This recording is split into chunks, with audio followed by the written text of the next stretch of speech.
Take a break from your busy schedule and join Harold Sala for Guidelines, a 5-minute commentary on living. Question: why does the guilty one seem to get away with wrongdoing? Ever ask yourself that? There are times when it appears that the real winner is the liar, the cheat, the scoundrel, at least at the onset. Take, for example, the woman who asked the penetrating question about the betrayal of her husband. She wrote, "Why isn't he suffering? Why is he getting away without any pain? He sinned. He caused the pain and suffering. I'm the one who's walking through the fire. I'm the one carrying the scars from the burns." Long ago the psalmist affirmed, "Only with thine eyes shalt thou behold and see the reward of the wicked." What appears to be their reward, though, is short-lived. David was also troubled by the issue of the bad guy seeming to win. In Psalm 37, he talks at length about the wicked. 14 times he alludes to them in one way or another, how they take advantage of the poor, how they seem to amass wealth, how they appear to get ahead of the person with integrity and honor. Yet, says David, their gain is short-lived. They die and face judgment, while the righteous not only lie down at night with a clear conscience, but will have peace and inherit the land. Better the little that the righteous have, said David, than the wealth of many wicked. Does the individual who does wrong really get away with no apparent pain or grief? Say, for example, the man who walks out on his wife and children for a younger woman. "What I've always wanted," he boasts. He rejects the tears and pleas of his wife and children not to leave. Sometimes it looks like he gets away with it. Short-term gains with long-term consequences, however, eventually crumble and decay. Okay, then, why does God allow sinful men to take advantage of their families? Why doesn't he just stop them from doing this? That's the old question of, why does God allow evil in the world?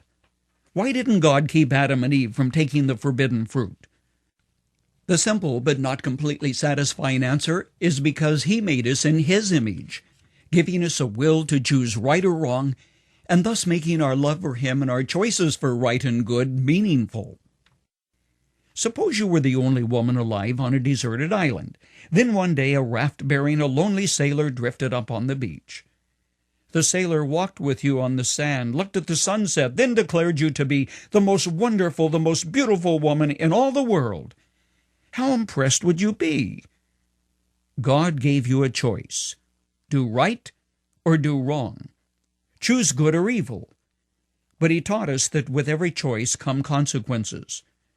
And though at the end of the day the gavel may not be slammed down on evil, there comes the eventual judgment of God when the dead, small and great, stand before him, and they are judged according to their deeds. Pain and heartache take your mind from the whole and focuses on only the immediate loss, much like a toothache that hurts, but isn't as serious as if you had chest pain signaling a heart attack. Forgiving the person who has wronged you takes you beyond the pain and helps you to find healing. To forgive isn't saying, "What you did is okay." Rather, it is saying, "I put the wrong you have done in God's hands. He can deal with you. I'm getting on with my life." When you do that, whether or not the person who wronged you is getting off without punishment, it pales. And he is far more capable of meting out judgment and justice than we are. Remember, God does have his payday someday.